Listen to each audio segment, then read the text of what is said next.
So here we have a reed warbler, and the first thing we do is we ring it. So it's a gentle squeeze there, turn it round, and you close the ring like so.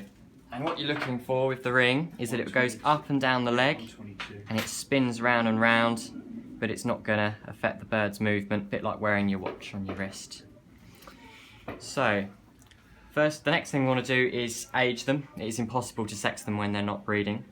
And we look at the condition of the wing. So these guys, they actually molt their wings in Africa, which is where they're heading from here.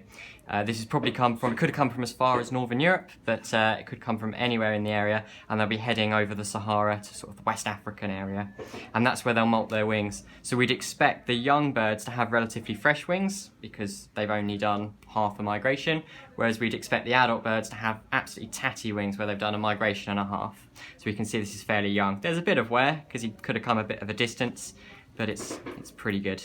So this makes it a age code 3, Kieran.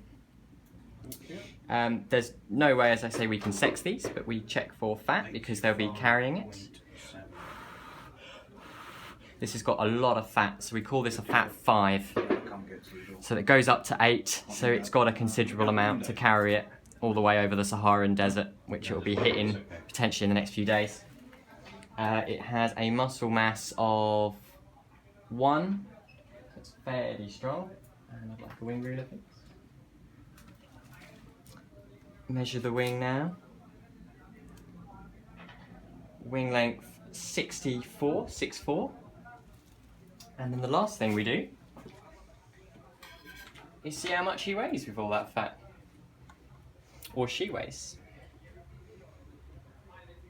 Yeah, fat's not just a female issue.